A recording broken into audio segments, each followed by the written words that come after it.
लेकिन बच गए।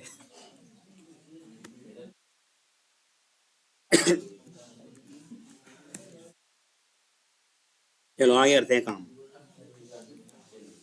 हाँ, जहां पर भी ट्री आएगा तो मैंने आपसे क्या कहा था कि उसका इंटरनल डेटा स्ट्रक्चर होगा ट्री, बैलेंस ट्री। और बैलेंस ट्री अपने दोनों जो उसकी एजेस होती हैं, नोड से दो एज जुड़ी होती हैं, ठीक। इस तरह से एक नोड होती है और उससे दो एज जुड़ी होती हैं, इन दोनों को वो बैलेंस करता है, ठीक है। किसी किसी ने शायद वो नेटवर्क मार्केटिंग वाला वो डायग्राम भी देखा होगा, है ना। वो बैलेंस ट्री का ही एग्जाम्पल है, पहले इधर वाले पूरे करो फिर इधर वाले पूरे करो, तब जाके आपको पॉइंट्स मिलेंगे। ठीक। Duplicates objects are not allowed, क्योंकि सेट है, ठीक। Insertion order not preserve, but it is based on some sorting order. Heterogeneous objects are not allowed. If we are trying to insert heterogeneous object, then we will get क्या, cast कर नहीं पाएगा वो, class cast exception.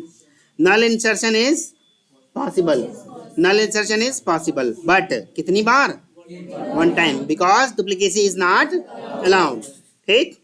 Tree set के कुछ इसके वो हैं कंस्ट्रक्टर, वो लिखवा देते हैं, ठीक।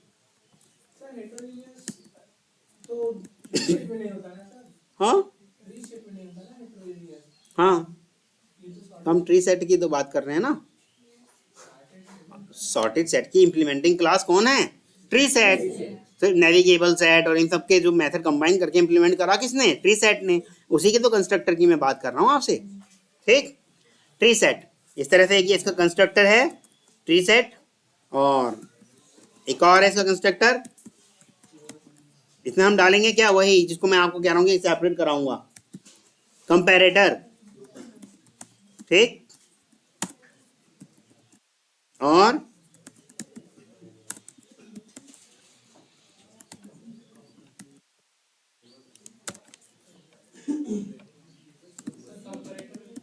हाँ बोलिए,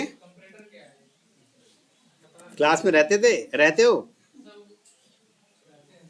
अभी मैंने आपको बताया था ना, क्लास खत्म होने के बाद अमरूद खाएंगे सब, याद नहीं रहा आपको, एक बार आया है बस।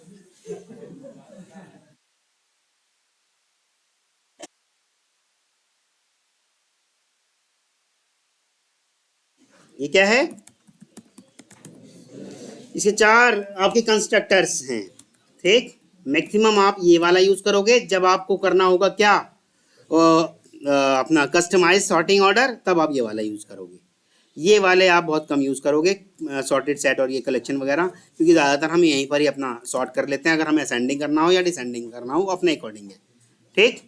ज़्यादातर यही वाले यूज़ होते हैं, पर करना चाहो तो इन्हें भी कर सकते हो, कोई प्रॉब्लम नहीं है। कलेक्शन पूरा का पूरा डाल करके यहाँ पर उसको आप यूज़ कर सकते हो इंटरनली, और सॉर्टेड सेट डाल करके भी यूज़ कर सकते हो। बट ये कंपेरेटर वाला मेजरली आप तब यूज़ करोगे जब आप अपना खुद का कंपेरेटर बना के डालोगे, और जो सॉर्टिंग ऑर्डर होता है वो नेचुरल नहीं होगा, आपकी कैलकुलेशन के हिसाब से होगा, जैसे आप कैलकुलेशन चाहते हो वो उस हिसाब से होगा। गेटिंग और नॉट, क्लियर है, ठीक है।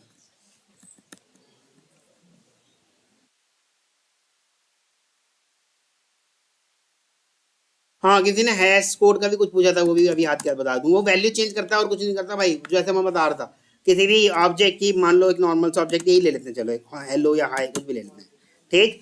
इस हाई को वो कन्वर्ट कर देता है किसमें, हैश कोड में, जो कि रिटर्न करके लाएगा एक इंट हैश कोड, ठीक।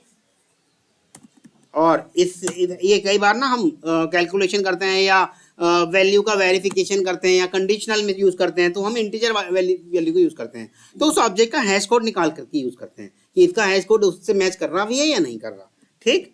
बस इससे ज्यादा उसका कुछ नहीं है। कहाँ गया, अरे मेन मेथड पे देना हम तो, अच्छा ये सारा आपने पहले ही करा रखा है कुछ, ठीक। ये लो भाई, कुछ हमने लिखा था हाई, उसका हैश कोड कैलकुलेट करके लाया है, बस इससे ज़्यादा और कुछ नहीं है, ठीक है, क्लियर है।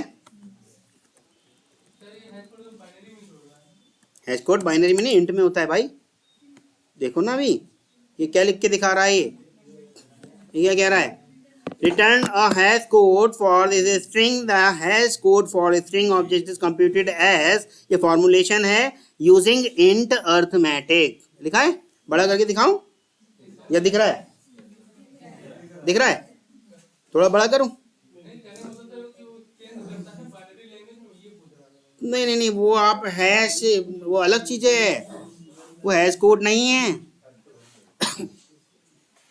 जो मैंने हैश, कौन सा था वो, यार हेक्साडेसिमल, वो हेक्साडेसिमल एक अलग है, ये हैश कोड है। हेक्सा अलग और हैश अलग है, दोनों में कंफ्यूज मत हो, ठीक?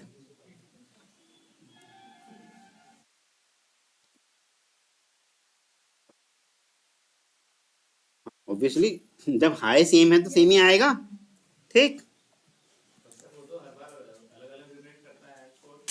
भाई जनरेट किसका करवा रहे हो ये बताओ, है ना?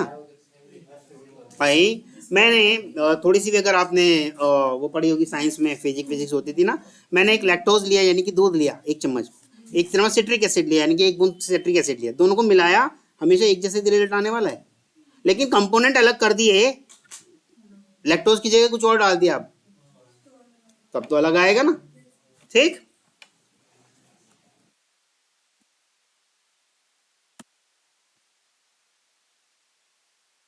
ये मेरा मतलब है।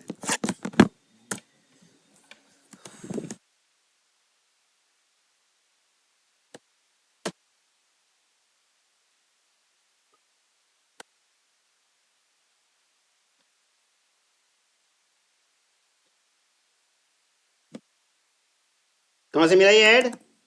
सब नहीं बताएंगे। विनोद पिछली क्लास में आए थे, ये ऐड कहाँ से मिल रहा है इसको? डॉट ऐड कहाँ से मिला ये? किसका? ट्री सेट का ना? बता दिया चुपचाप। चलो ठीक है। कुछ भी इसमें डालते रहेंगे, कुछ एलिमेंट 2-4 ऐसे जोड़ लेते हैं।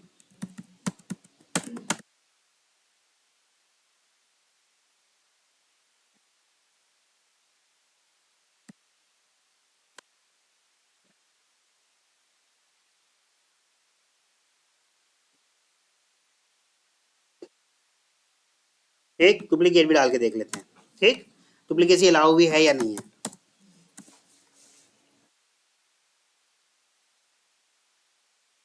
क्या आया? क्या बोला उसने? क्यों?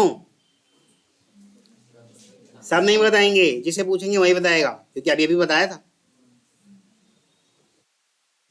गोल्डी आप बताएंगे ये क्यों आई एक्सेप्शन? कास्ट क्यों कर रहा है? क्लास कास्ट एक्सेप्शन क्यों आई? क्योंकि सुना ही नहीं ध्यान से मैंने जब बताया। रोहित आप बताएंगे? क्योंकि तब तो आप रमेश से बात कर रहे थे, मैंने देख लिया था ऐसे करके। सचिन आप बताएंगे? डुप्लीकेट, डुप्लीकेट की वजह से हुआ ये? क्या इम्प्लीमेंट क्लास? क्या? चलो अब बताएंगे, पुनीत आप बताएंगे? क्लास में बैठ रहे हो या नहीं आराम से? हम लोग यहाँ पर हैं, आपके आंख कान और दिमाग। संदीप आप बताइएगा? डाउन कास्टिंग क्या कर दी हमने ऐसे इसके अंदर? हमने तो नहीं कहीं कहीं पे डाउन कास्टिंग करने के लिए एक नियम लगाते हैं ना, किसको अप कास्ट करूं, किसको डाउन कास्ट करूं? ये जो ऑब्जेक्ट बनाया इसको अप कास्ट कर दूं, इसको इसको बोलो कर दूं?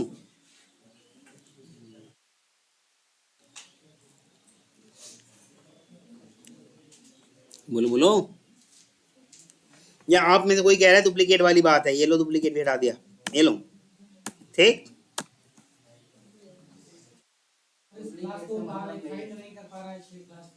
हाँ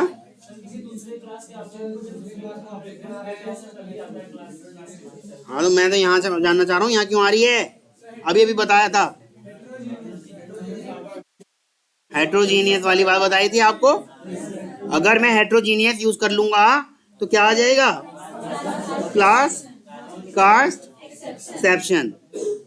ठीक है, क्लास कास्ट एक्सेप्शन क्यों आएगा? जो अगर मैंने हेट्रोजीनियस उसके अंदर एलिमेंट यूज कर लिए। ठीक, अभी देखो, अभी पॉइंट पढ़ा भी था हमने, क्या था? heterogeneous objects are not allowed. If we are try to insert heterogeneous object, then we will get class cast exception. तो ये याद नहीं रहा क्या आपको?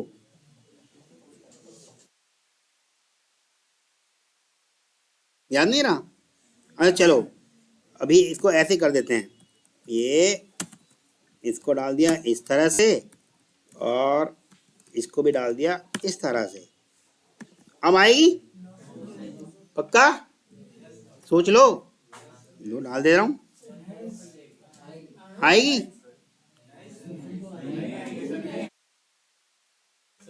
कहीं दिख रहा है आपको कोई दूसरी तरीके का ऑब्जेक्ट?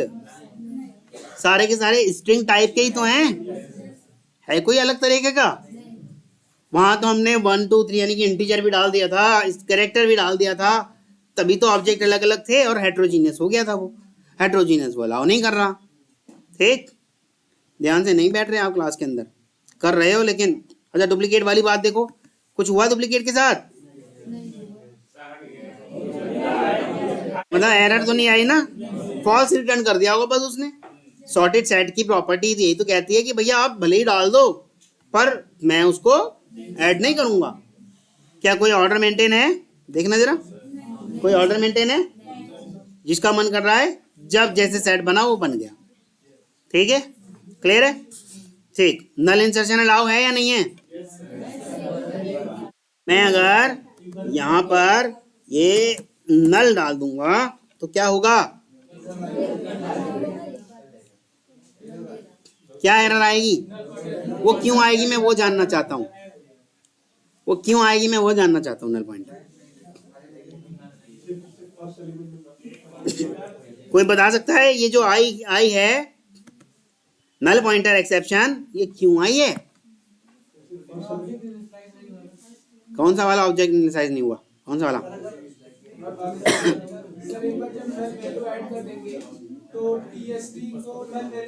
वेरी गुड, जहां हमने नल डाल दिया और टीएसटी को उस जगह उस पोजीशन पे उस लोकेशन में नल मिल गया और उस नल से उससे कह रहे हैं हम टीएसटी से कि इस जगह जाकर के ऑब्जेक्ट प्रिंट कर, पर जबकि वो है क्या? नल। तो उस जगह जाके किसको पॉइंट करे?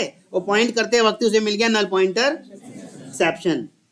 ठीक, क्लियर है? तो सर इसके नीचे अगर हम एक और ऐड कर देंगे ऑब्जेक्ट, हाँ, नहीं देगा नल पॉइंटर? एक और ऐड कर देंगे तब क्यों नल? यार हम एक्सेस करवा रहे हैं ना पूरे को और उस जगह नल डाल दिया हमने। ठीक, क्लियर है?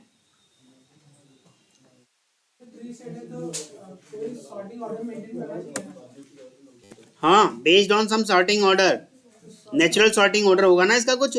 चलो अभी दिखा देते हैं आपको। ये अभी तो आपको दिख नहीं रहा होगा क्योंकि आपको इसका ही कोड नहीं पता होगा। मैंने बाद में डाला Z, यहाँ डाला B। फर्स्ट एलिमेंट पे नल होता है क्या पॉसिबल रखना? थ्री सेट में फर्स्ट एलिमेंट पे नहीं, क्या लिखा है? कहाँ है? फॉर अगर ट्री एम्प्टी रहेगा, बाद में अगर नहीं जोड़ रहे, अगर आप अगर ट्री एम्प्टी रहेगा तब नल आपका अलाउ रहेगा, लेकिन अगर आपके बाद में एलिमेंट जोड़ रहे हो तो उस नल का क्या फायदा? पॉइंट कराओगे तो वो गड़बड़ आएगी ना। अच्छा, जैसे अभी मैंने डाल दिया C,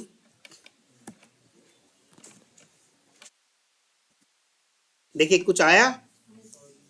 नेचुरल सॉर्टिंग ऑर्डर दिख रहा है क्योंकि हमने अभी तक उसके अंदर कुछ भी कंपैरेटर डाला नहीं है। तो ये अपने आप ही बाय डिफॉल्ट कैसा ऑर्डर लेके आता है? Natural sorting order. ठीक, परंतु जब मैं खुद का कंपैरेटर बना के डाल दूंगा और उसके अंदर कुछ अपने अकॉर्डिंग फॉर्मुलेशन करा दूंगा, कैलकुलेशन करा दूंगा, तो ये इस इंसर्शन ऑर्डर को वो ब्रेक कर देगा, हमारे अकॉर्डिंग चलेगा, कस्टमाइज कर दिया फिर हमने। ठीक है, तो ये जरूरी नहीं है कि हमेशा आप इसके अंदर इसके जैसे उसकी डेफिनेशन थी, we want to represent a group of individual object where duplicacy is not allowed and insertion order is also not preserve, but we want to represent our object based on some sorting order. That sorting order may not always may not be natural sorting order. It could be customized. It could be customise based on your calculation, ठीक है।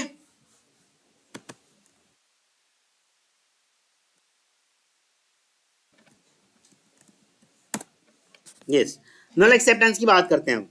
नल acceptance के लिए क्या कह रहा है, for empty tree set as first element, empty tree set, अगर मेरा ट्री सेट खाली पड़ा है तो first element null insertion is possible, but after insertion that null we are trying to insert any other we will get null pointer exception. For non empty tree set, जब कभी भी उसके अंदर एक या दो एलिमेंट चले गए होंगे, नॉन एम्प्टी मतलब वही कि जब उसके अंदर एक या दो एलिमेंट चले गए होंगे, 1 2 5 10 जितने भी चले गए हों, मतलब नॉन एम्प्टी रहा वो, ठीक। For non empty tree set if we are trying to insert null then we will get null pointer exception. अगर उसके बाद में डाल रहा हूं तब मुझे क्या मिलेगा, नल पॉइंटर, जैसा कि अभी मिला था, एक्सेप्शन, ठीक। क्लियर है, सॉर्टिंग ऑर्डर वाली बात समझ में आई, ठीक। अच्छा, अब बात करते हैं, ट्री सेट हो गया, set done. Comparable interface, comparable interface, ठीक। अच्छा, सेट में किसी को कोई इशू हो तो, क्योंकि हम आगे बढ़ने वाले हैं, सेट में किसी को कोई इशू हो तो, क्लियर है ना। मतलब देखो, एक तो बात बड़ी सीधी सी ये है कि तो आपको कुछ फॉर्मूलाज स्पेसिफिकली सेट के तो कम से कम याद हो जाए, जब सेट पूछ रहा है अगर इंटरव्यूअर आपसे, और कलेक्शन के तो देखो याद ही रहने चाहिए, पूछ सकता है ये कहाँ से मिला, आप खुद बताएंगे उसको कि ये मेरे को कलेक्शन से मिला था, ठीक, ये वाला कलेक्शन से मिला है। बट सेट के खुद के स्पेसिफिक भी हैं, और नेविगेबल वाला का तुम बता रहे हो तो नेविगेबल वाला का जो भी है वो ट्री सेट के अंदर खुद के कुछ स्पेसिफिक हैं, 1 या 2 भी याद रह गए बहुत है, 1 या 2 भी याद रहेगा ये बहुत है, ठीक।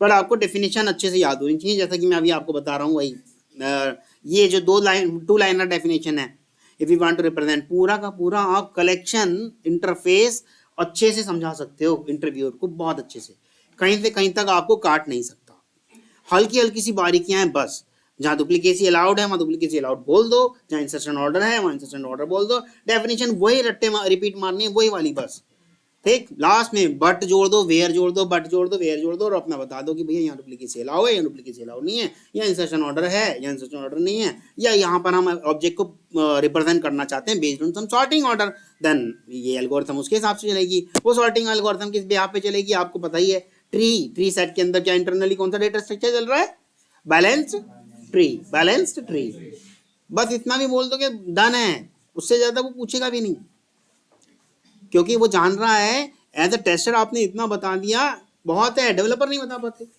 एज अ टेस्टर आपने इतना बता दिया बहुत है, क्योंकि उसे मालूम है कि भाई टेस्टर है, ये नया नया सीख के आया होगा और कोर जावा वाला ही पार्ट सीख रखा है इसने, सिर्फ कोर जावा ही तो आती है इसको, लेकिन हम तो इंटरनल और भी बता दे रहे हैं, ठीक। यस, कोई पूछ रहा था, हाँ,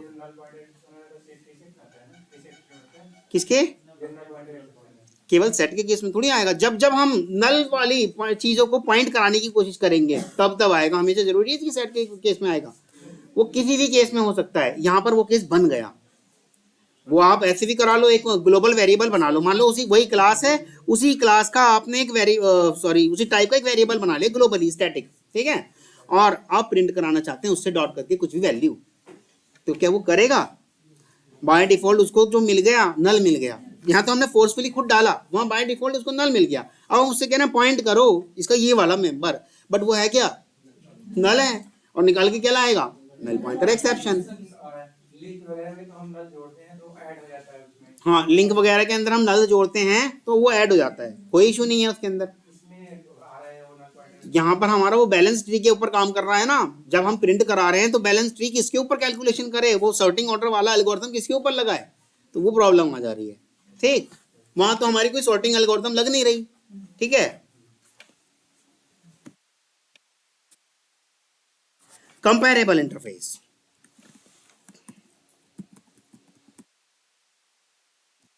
गुड, अच्छा क्वेश्चन था वैसे, आप लोगों को भी ढूंढने चाहिए यार, मतलब 1 2 बच्चे पूछते हैं लगता है कि हाँ इसने थोड़ा गहराई तक सोचा है, ठीक।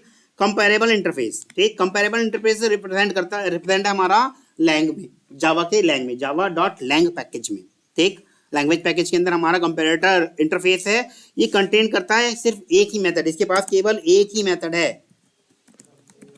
अच्छा, ये आप इंटरव्यूअर आपसे पूछेगा कंपैरेटर कंपैरेबल, बहुत बहुत पेट क्वेश्चन है, पूछते हैं ये तो। एक तो जैसे वो वाला क्वेश्चन बता रहा था मैं, हैश टेबल और हैश मैप, ये पूछता है। अगर कलेक्शन में आया ये वाला क्वेश्चन नहीं पूछा तो समझना इंटरव्यूअर को खुद अच्छे से इंटरव्यू लेना नहीं आ रहा। ये वाला क्वेश्चन तो पूछेगा कंपैरेटर और कंपेरेबल, ये तब पूछेगा जब आप सारी चीज़ों के जवाब देते जा रहे हैं, तो उसके पास बचा ही नहीं फिर कुछ, मतलब अब उसके लग रहा है कि चल अब ये मेथड भी पूछ लूँ, तो ये तब पूछ लेगा। ठीक है, कंपेयर टू, इसके पास क्या मेथड है, कंपेयर टू मेथड। ठीक, compare to method.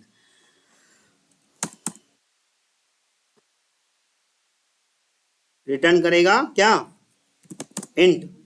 Compare to method क्या रिटर्न करेगा, इंट। और इसके अंदर पास क्या कराओगे आप, कोई ऑब्जेक्ट। ठीक, अब ये करता कैसे है, काम कैसे करता है कंपेयर टू मेथड। ठीक, जैसे मान लो मेरा कोई किसी भी इसे एक ऑब्जेक्ट को मैं कंपेयर टू कराना चाहता हूँ, कंपेयर टू। ठीक, और इसके अंदर मैंने दूसरा ऑब्जेक्ट पास करा दिया, ये ऑब्जेक्ट 2 है और वो ऑब्जेक्ट 1 था, इन दोनों को मैं वो कराना चाहता हूँ, कंपेयर कराना चाहता हूँ। ठीक, या इंटरनली कुछ कैलकुलेशन करता है, क्या करता है, कैलकुलेशन। अगर मेरा ये वाला, ये ऑब्जेक्ट 1 है ना, अगर मेरा ऑब्जेक्ट 1 ऑब्जेक्ट 2 से पहले आया है, ऑब्जेक्ट 1 ऑब्जेक्ट 2 से पहले आया है, इन टर्म्स ऑफ सॉर्टिंग, ऐसे नहीं पहले कैसे भी कह दोगे, इन टर्म्स ऑफ सॉर्टिंग की बात कर रहे हैं हम। जैसे कि ए बी से पहले आता है ना, अगर मेरा ऑब्जेक्ट 1 ऑब्जेक्ट 2 से पहले आया है तो ये रिटर्न करेगा क्या, नेगेटिव वैल्यू। ठीक, if OB1 comes before OB2 then it देखो इंटीजर वैल्यू तो करेगा ही करेगा, पर इंटीजर में भी कौन सी करेगा, नेगेटिव वैल्यू। और इसी नेगेटिव और पॉजिटिव के बिहाफ पे वो क्या करेगा, अपने ट्री को बैलेंस करेगा, एक तरफ नेगेटिव दूसरी तरफ पॉजिटिव, नेगेटिव पॉजिटिव, इस तरह से वो अपना करता है। ठीक है, तो क्या निकाला उसने, अगर मेरा बिफोर आएगा तो क्या निकालेगा, नेगेटिव वैल्यू। ठीक, लेकिन अगर यही चीज आफ्टर में आ जाए, बाद में आ जाए, बिफोर की जगह आफ्टर आ जाए, देन क्या रिटर्न करेगा, पॉजिटिव वैल्यू। ठीक, बस ये कैलकुलेशन जो करता है ना बैलेंस ट्री, नेगेटिव और पॉजिटिव पे करेगा, आपकी वैल्यूज पे। ठीक, लेकिन ना तो ये बाद में आए ना ये पहले आए, ये क्या रहे, दोनों सेम रहे। ठीक, object 1 and object 2 are same या इक्वल, तब ये क्या रिटर्न करेगा, कुछ नहीं मतलब रिटर्न करेगा 0, और 0 के बिहाफ पे इसे कहीं नहीं डालना, ना इधर ना इधर, मतलब कुछ करना ही नहीं है। ठीक है, सेम क्यों नहीं, ए का कंपैरिजन ए से करा दो, हो तो क्या सेम, नहीं पोजीशन अगर अलग अलग हुई आगे और पीछे की, मान लो दोनों सेम ही हो गए, ए का ए से ही करा रहे हैं तो सेम ही हो गए ना, और सेम हो गए तो रिटर्न कर देगा क्या, 0, दैट्स इट। ठीक है, तो ये इस कंपैरेटर मेथड का ये काम है। ठीक, समझ में आ रहा है, क्लियर है, करके देख लें एक थोड़ा सा कुछ, कंपैरेटर ऑपरेटर पे आपको थोड़ा सा करके देखना चाहिए। मैं आपको बना के दिखा रहा हूँ, एक नेचुरल सॉर्टिंग ऑर्डर को बिगाड़ के भी दिखा दूंगा, पर उसको करके खुद भी आप देखोगे। ठीक है, ठीक,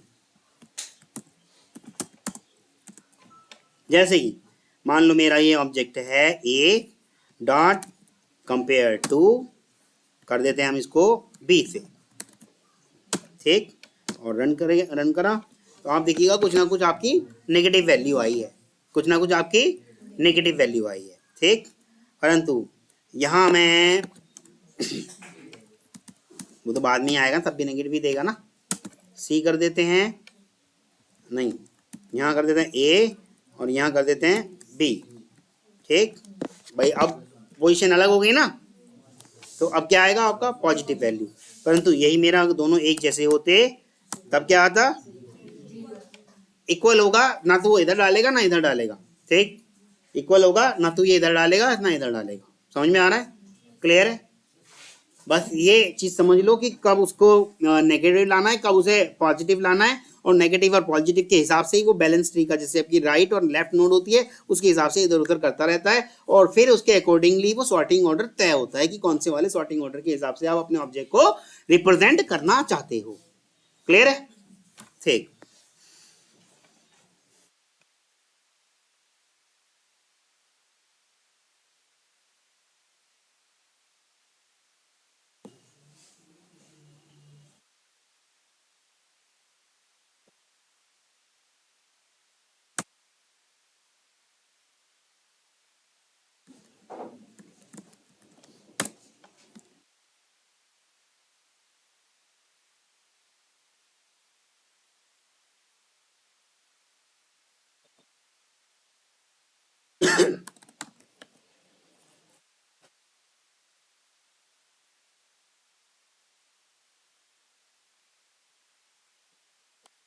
ये आपका ट्री सेट है। ठीक। अब मैं इस ट्री सेट के अंदर कुछ ना कुछ वैल्यू ऐड करना चाहता हूँ। ये क्या वैल्यू मैंने ऐड कर दी? 10। तो आपके अनुसार ये चली जानी चाहिए 10 तो एज इट इज। ठीक, क्योंकि अभी ना तो आगे पीछे है, कहीं भी नहीं है। ठीक है, अभी तो कुछ भी नहीं है। ठीक, अब एक बार इसे अच्छे से समझ लोगे ना तो आपको समझ में आ जाएगा कि कैसे काम कर रहा है। अब मैं डालना चाहता हूँ इसके अंदर मान लो 0। ठीक, मैंने 0 करा तो इंटरनली जो मेरा सॉर्टिंग ऑर्डर जो चल रहा है वो क्या करेगा? इसको क्या करेगा? मेरे इस 0 को डॉट करेगा कंपेयर टू, किससे? 0 को कंपेयर टू करेगा 10 से।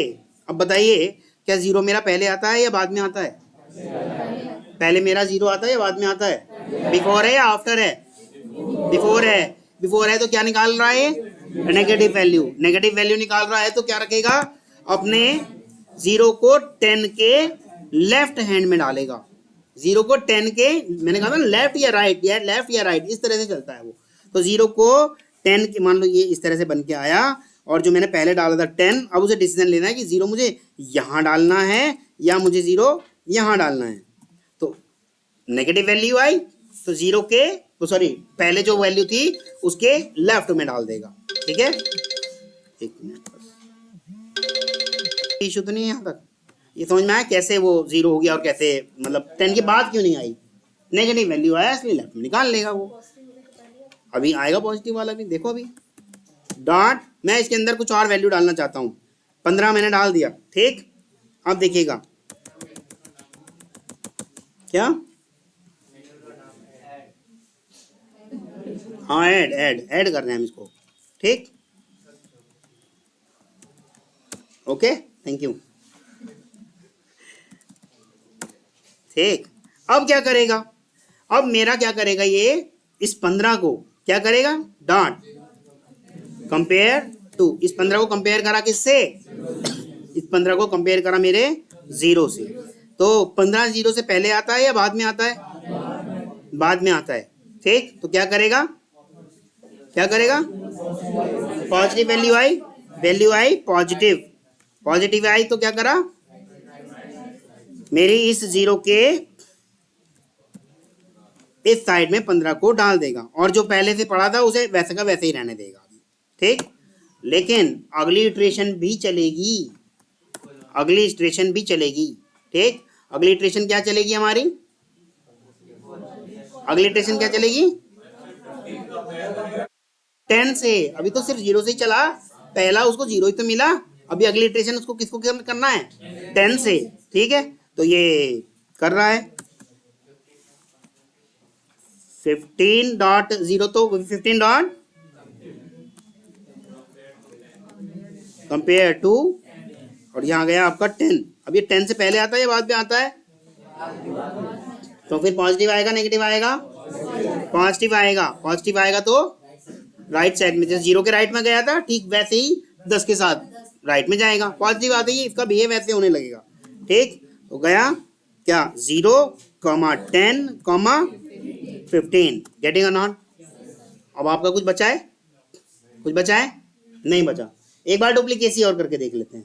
ठीक, एक बार डुप्लीकेसी और करके देख लेते हैं। TST डॉट एड 10 डाल देते हैं। ठीक, डाल दिया। अब 10 को क्या करेगा, डॉट कंपेयर टू, 10 को क्या करेगा, डॉट कंपेयर टू, डायरेक्ट 15 से कर देगा, पहले 0 से करेगा, ये सारी इटरेशन सब चलेंगी, पहले 0 से करेगा, फिर 10 को 0 के बराबर में ले आएगा, फिर 15 से करेगा, फिर 15 से पहले लाएगा, फिर आगे इटरेशन 10 के लिए आएगी, दोनों सेम है तो कुछ नहीं करेगा, एज इट इज रहने देगा, दैट्स इट। क्लियर है, समझ में आ रहा है, ठीक है। तो ये कंपेरेटर ऑपरेटर की जो अंदर की कैलकुलेशन है, नेगेटिव पॉजिटिव नेगेटिव पॉजिटिव, तो हम फोर्सफुली इसको नेगेटिव की जगह पॉजिटिव रिटर्न करा दें और पॉजिटिव की जगह नेगेटिव रिटर्न करा दें, तो ऑर्डर फिर क्या, सॉर्टिंग ऑर्डर असेंडिंग रहेगा। जो ये पहले जहाँ पर ये नेगेटिव रिटर्न करा रहा है वहाँ जाके हम उसे पॉजिटिव कर दें, और जहाँ पर ये पॉजिटिव रिटर्न करा रहा है वहाँ जाके हम इसको नेगेटिव कर दें, तो क्या सॉर्टिंग ऑर्डर फिर हमारा असेंडिंग रहेगा, उल्टा बिहेव करेगा फिर, क्योंकि हमने पॉजिटिव की जगह क्या कह दिया उससे आप नेगेटिव कराओ, और नेगेटिव की जगह क्या कह दिया उससे पॉजिटिव कराओ, तो उल्टा बिहेव करेगा।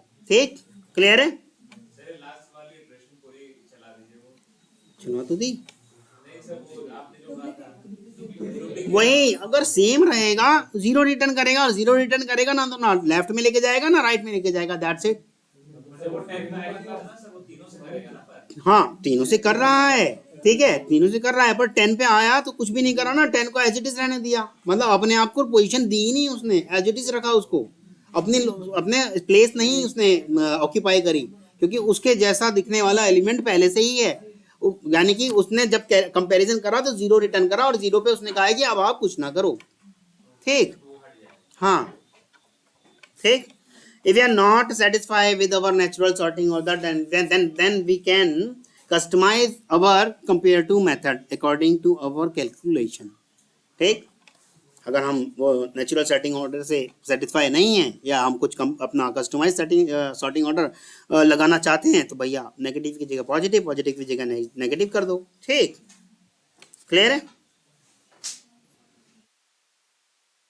हाँ जी बताइएगा, कुछ पूछ रहे थे, आवाज आ रही है हल्की हल्की से, पूछना है कुछ? कैसे करेंगे?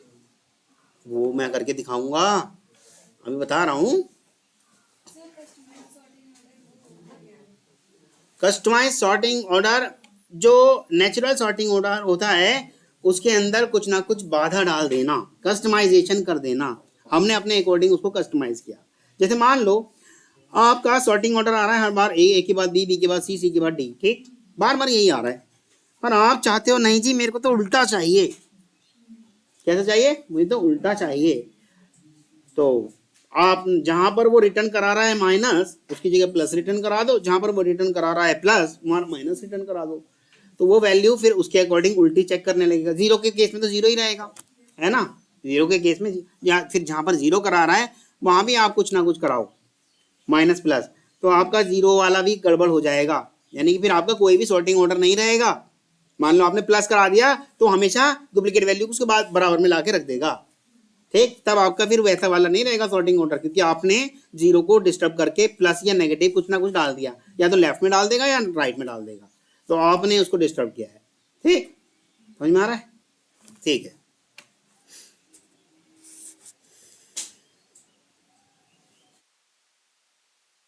एक है इसके अंदर कंपेरेबल एंड कंपेरेटर, ठीक, कंपेरेटर एंड कंपेरेबल, ठीक।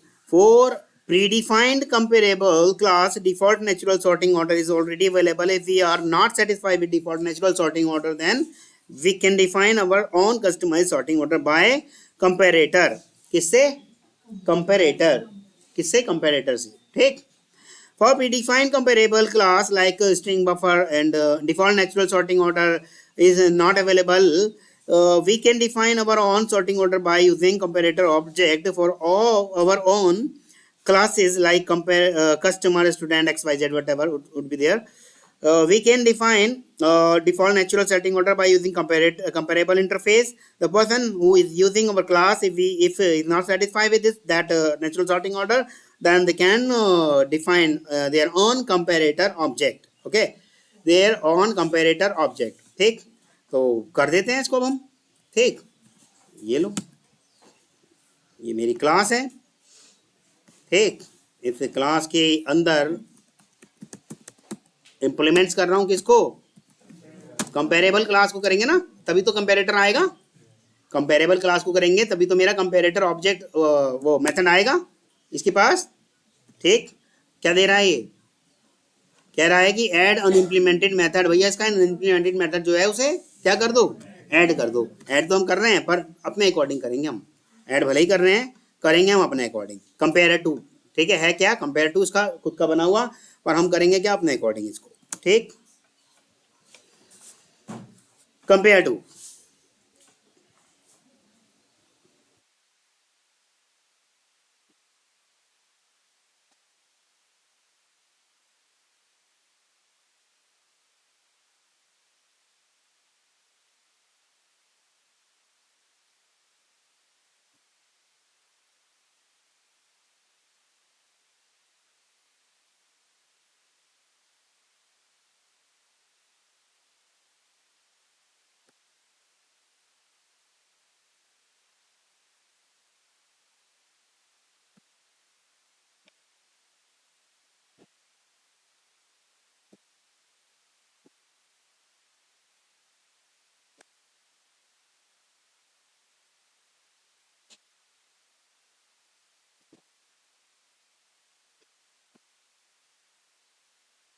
मान लो एक कंस्ट्रक्टर बना रखा है हमने,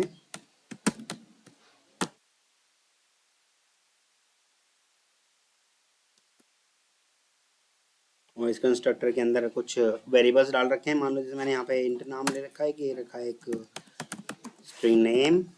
ठीक, और यहाँ हम कर रहे हैं this dot name is equal to जो भी मैं कस्टमर इसके अंदर पास कराऊंगा। ठीक,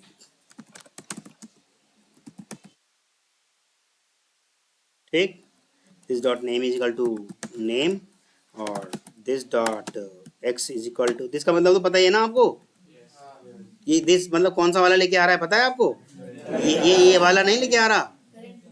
दिस वाले की अगर मैं बात कर रहा हूँ तो मैं इसकी बात कर रहा हूँ, हमेशा इस वाले की बात कर रहा हूँ। ठीक है, और इसको वैल्यू दे रहा है ये, इसको वैल्यू दे रहा है ये, यही तो आया देखो यहाँ पर। मेरी मर्जी यहाँ एक्स डालू या बी डाल दूँ, जो मर्जी डाल दूँ, वो मेरे ऊपर है। मैंने बी डाला तो यहाँ पर इसको वैल्यू दे रहा है बी। ठीक है, अगर मैंने यहाँ बी डाला तो दिस डॉट एक्स को वैल्यू दे रहा है कौन, मेरा कंस्ट्रक्टर के अंदर बी एलिमेंट के अंदर जो भी पास होके आएगा वो वैल्यू दे रहा है। ठीक है, ये समझ में आता है ना। ठीक है, आगे बढ़ते हैं।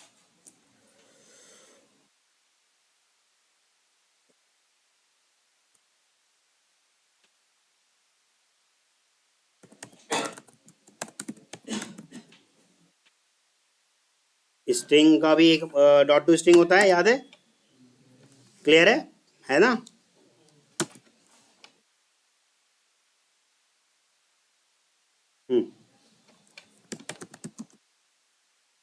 क्योंकि अब तक क्या हो चुका है, वो दिस डॉट नेम हमारा कंस्ट्रक्टर की वजह से इसके अंदर ये जो पास करी हुई वैल्यू है वो जा चुकी होगी। ठीक है, कंस्ट्रक्टर की वजह से जो भी पास करी हुई वैल्यू थी वो जा चुकी होगी। ठीक, चलिए यहाँ तक तुम बस मेथड ही बना रहे हैं और कुछ नहीं किया हमने। ठीक है,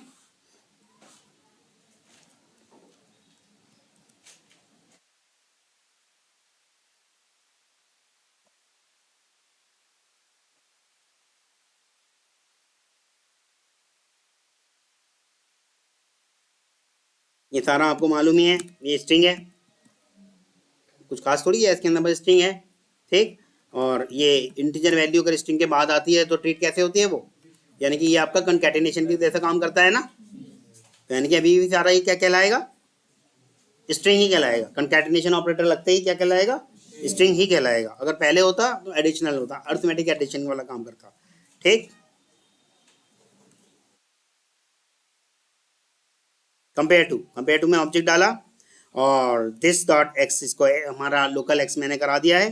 ठीक, एक वाई वैल्यू ले ली है, वाई वैल्यू को मैं अंदर इनिशियलाइज करा रहा हूँ कि मेरा जो ये क्लास है तो वी कलेक्शन, और इसका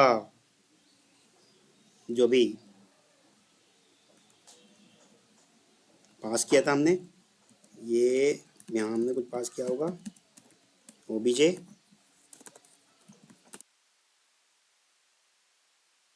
इस ओबीजे से इसको कास्ट करा लिया। ठीक,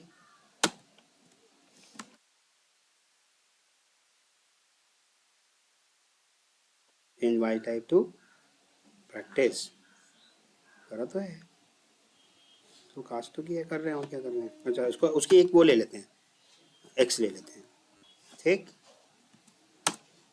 और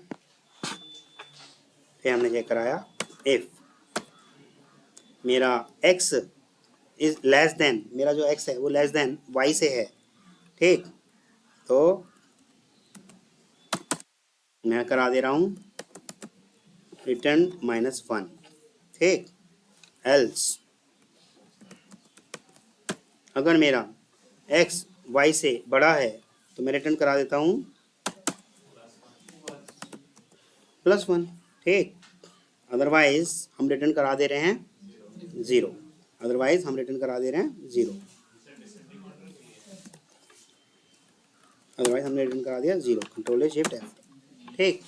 तो देखो ये ऑब्जेक्ट मैंने पास कराया और ऑब्जेक्ट की हेल्प से मैं उसके ग्लोबल वेरिएबल को इस्तेमाल करना चाहता हूँ, ठीक। और इस ऑब्जेक्ट को अपने से कास्ट करा दिया, क्योंकि यहाँ मैं डालना चाहता था कुछ भी ऑब्जेक्ट, ठीक।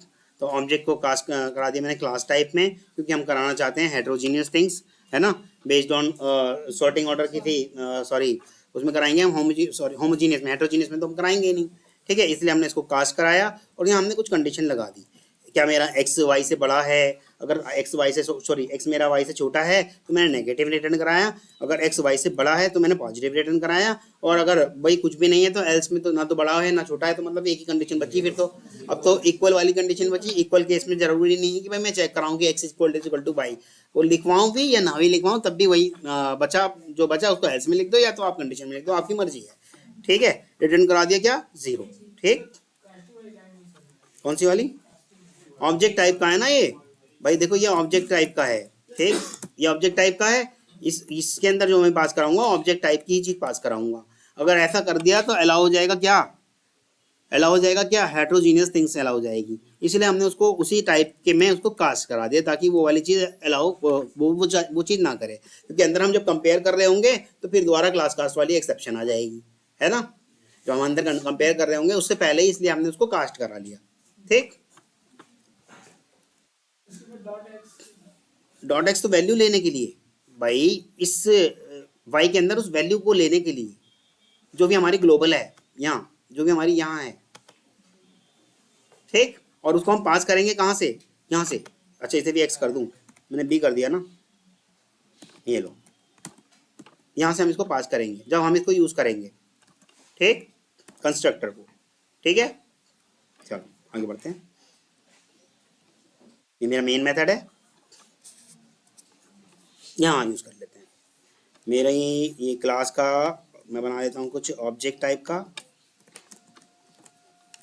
ठीक। और ये मांग रहा है कुछ, डाल देते हैं, ठीक। और सेकंड भी मांग रहा है कुछ, डाल देते हैं, ठीक। अब देखिएगा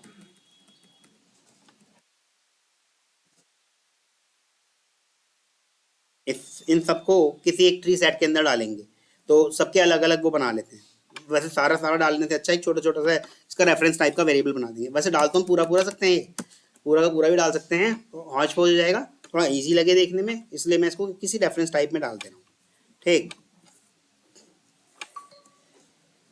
CP नाम से इसका रेफरेंस वेरिएबल रख दिया, तो हम जो ट्री सेट बनाएंगे CP1 CP2 CP3 ऐसे करके डालते रहेंगे, ठीक है।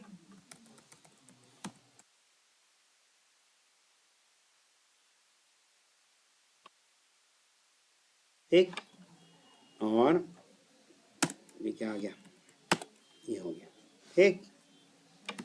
इन सबको कर देते हैं CP2 CP3 CP4 CP5 and CP6, और इन सब में कुछ ना कुछ अलग अलग वैल्यू डाल दो, ठीक।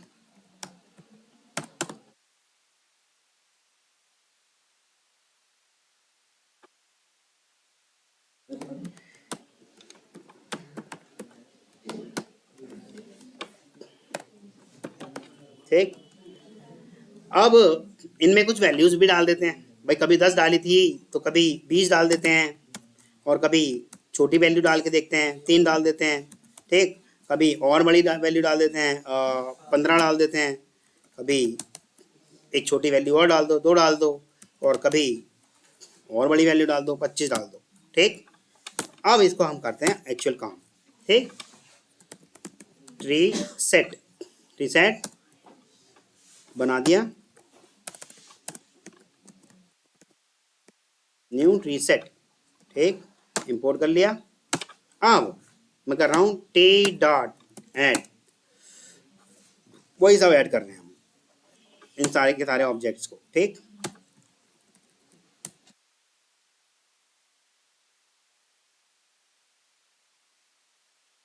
छह थे ना, 1 2 3 4 5 6, ठीक। बस इस तरह से अब हमने ट्री सेट को कर दिया, ठीक है। अब मैं इस ट्री सेट को प्रिंट कराने की कोशिश करता हूँ, ठीक। ये मैंने इस ट्री सेट को प्रिंट कराने की कोशिश कर रहा हूँ, टी, क्लियर है। प्रिंट कराते हैं तो आप देखिएगा, तो कंसोल आउटपुट क्या, अच्छा वो हमने बहुत बड़ा बड़ा लिख दिया था ना, थोड़ा छोटा कर देते हैं, हाँ थोड़ा छोटा कर देते हैं ताकि बस एक ही रखते हैं, है ना, ठीक।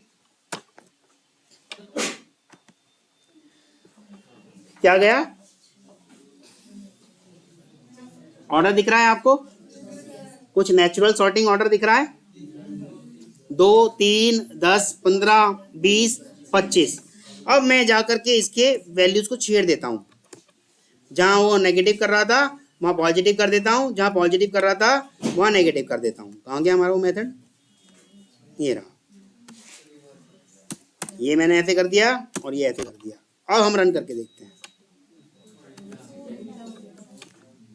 जो नेचुरल सॉर्टिंग ऑर्डर हुआ करता था वो आपका डिस्टर्ब हो गया, क्योंकि हमने बस 0 तो 0 ही रहेगी हमेशा, जब कभी भी उसे नेगेटिव करना था हमने पॉजिटिव कर दिया। देखो जब कभी भी मैं लेस देन और ग्रेटर देन की बात कर रहा था तो वो पहले और बाद की बात होती है बस, है ना। जैसे मैं कह रहा था कि उससे बिफोर और आफ्टर, बिफोर और आफ्टर को लेस देन और ग्रेटर देन में भी तो हम जोड़ के देख सकते हैं ना।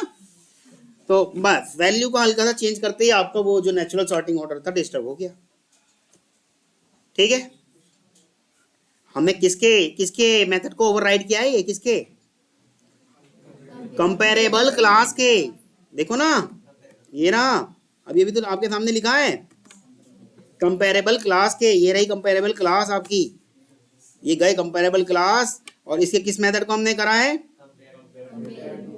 कहाँ गया,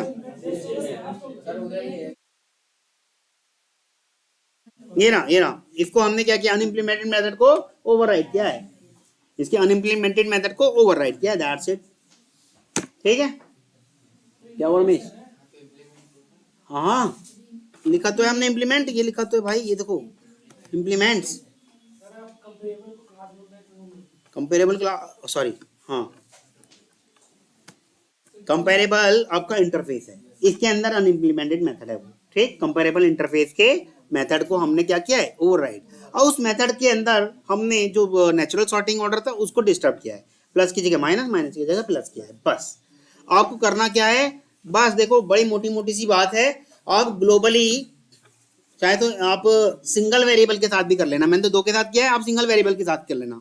मान लो इंटीजर एक्स बना दिया आपने क्लास लेवल का, ठीक, इंटीजर एक्स क्लास लेवल का बना दिया, तो उसका कंस्ट्रक्टर बनाओगे जब, कंस्ट्रक्टर के अंदर भी एक इंट पैरामीटर करा देना। तो 2 बातें हुई, एक तो इंटीजर लेवल का बना दिया आपने क्लास लेवल का इंटीजर एक्स, ठीक, या नम बना दिया नम, ठीक। कंस्ट्रक्टर जब कॉल करोगे कंस्ट्रक्टर के अंदर भी एक पैरामीटर डाल देना नम, कंस्ट्रक्टर के अंदर जाते ही दिस डॉट नम को कंस्ट्रक्टर के नम से इनिशियलाइज करा देना, ताकि दोनों एक हो जाएं, ठीक, ताकि दोनों की वैल्यू एक हो जाए, जो भी आप पास करोगे 1 2 3 या 125 348 जो भी आप पास करोगे वो दोनों इनिशियलाइज होकर सेम हो जाएगी। यानी कि जब जब आप कंस्ट्रक्टर बनाओगे न्यू करके तो उसके अंदर कुछ ना कुछ वैल्यू डालोगे तो उसका कंपेयर टू मेथड कॉल होगा, कंपेयर टू मेथड कॉल होगा, डिसीजन लेगा कि लेफ्ट में रखना है या राइट में रखना है। लेकिन हमने आके अपने यहाँ पर उस कंपेयर टू मेथड को ओवरराइड कर दिया। ओवरराइड में क्या करा हमने कि उसी वाले जो हमारा ग्लोबली वेरिएबल था उसको चेक करा लिया, कास्ट करा के उसको चेक करा लिया, कास्ट उसी क्लास के टाइप का करा के चेक, उसे क्या करा लिया, चेक करा लिया क्या ये लेस देन तो नहीं है इससे, अगर लेस देन है तो हम रिटर्न करा देते हैं माइनस, अब माइनस की जगह हम क्या कराते हैं उसको प्लस करा दो, अगर वो ग्रेटर है, ग्रेटर में हम प्लस करा देते हैं वहाँ प्लस की जगह माइनस करा दो, तो आपका जो नेचुरल सॉर्टिंग ऑर्डर है वो डिस्टर्ब हो जाएगा। और रिटर्न जरूर करा देना 0, नहीं कराओगे 0 तो जब जब वो दोनों एक जैसे होंगे तो उनके लिए वो डिसीजन नहीं ले पाएगा, ठीक है, और नहीं ले पाएगा तो फिर आप कहोगे कोई सॉर्टिंग ऑर्डर नहीं रहा, बीच में कहीं भी दो दो वैल्यू कैसे आ गई। ठीक, कर सकते हैं ऐसा, डिस्टर्ब हो जाएगा वो, कोई प्रॉब्लम नहीं होगी, लेकिन आपको समझ में नहीं आएगा ना ये हुआ क्या। ठीक है, टू स्ट्रिंग मेथड का क्या यूज हुआ? ओके, टू स्ट्रिंग मेथड का यूज ये हुआ, डॉट टू स्ट्रिंग रिटर्न करा नेम, और इसके अंदर जो हमने डाला है इसको भी तो हमने सिर्फ प्रिंट ही कराया है और कुछ नहीं कराया।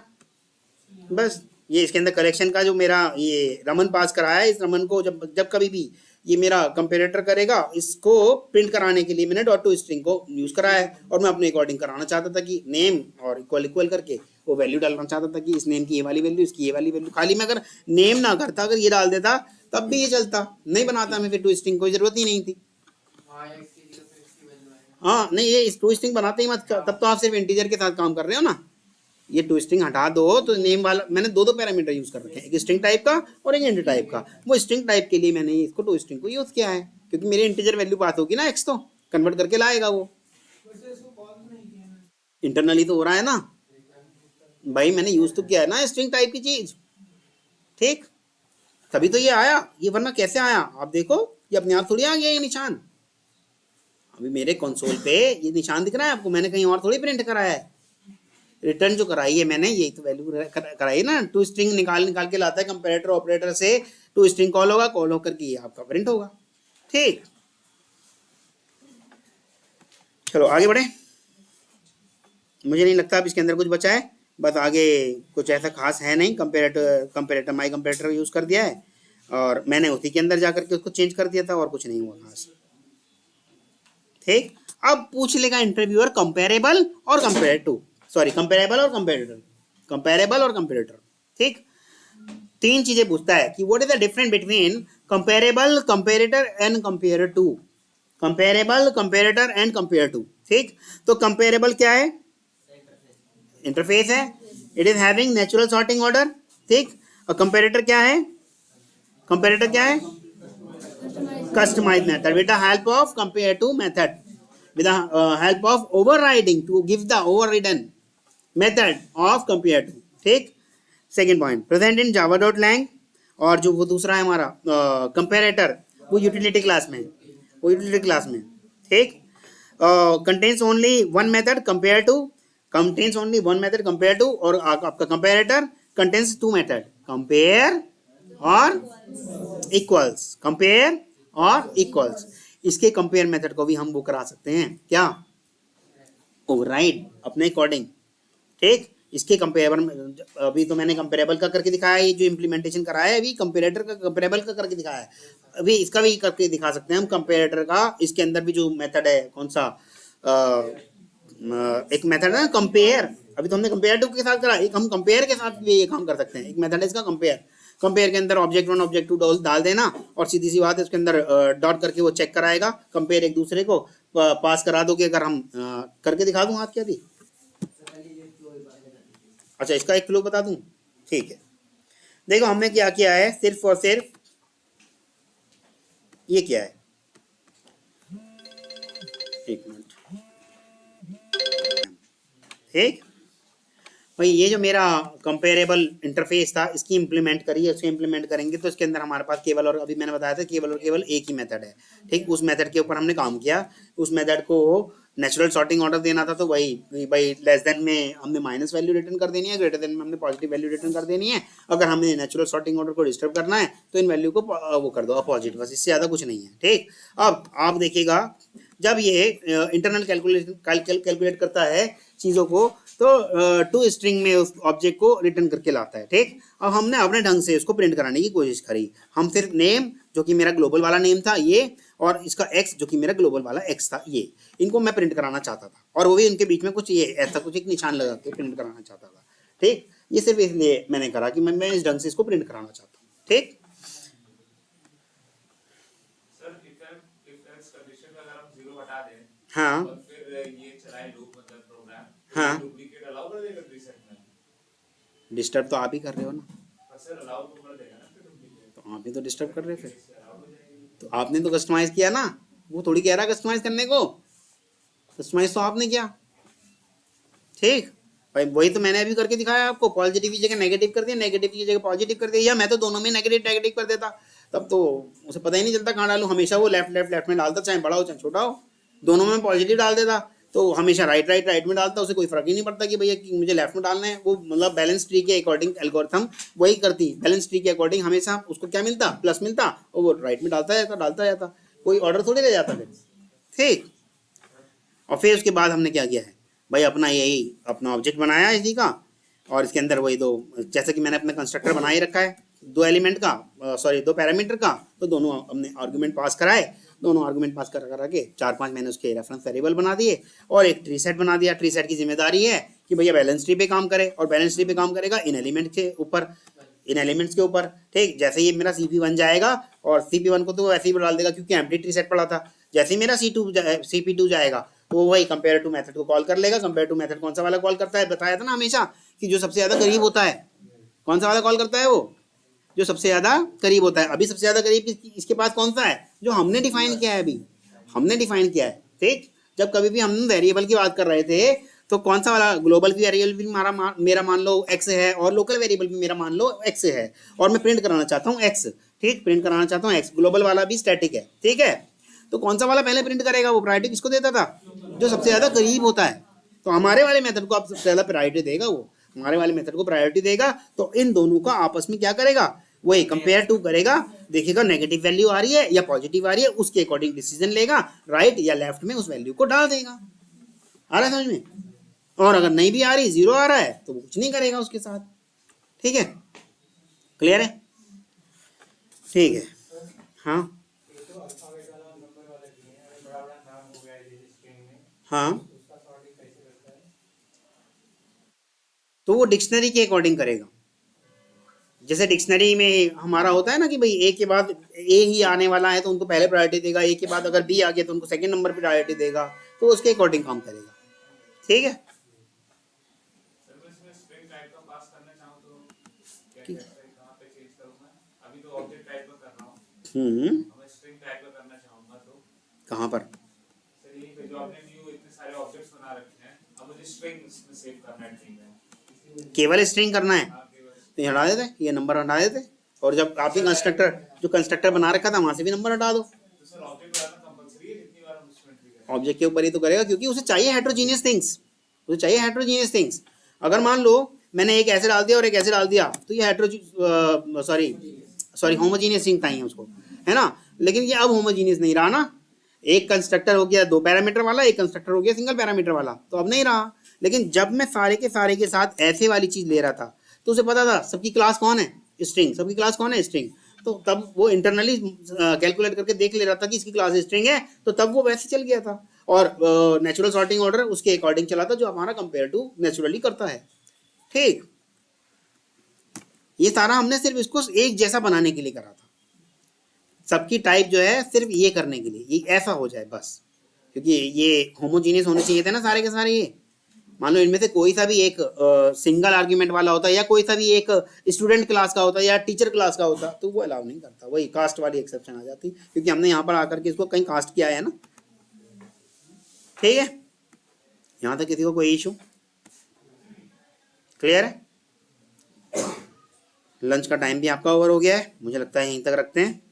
और हाँ मालूम है भाई, मैं कुछ नहीं कर सकता।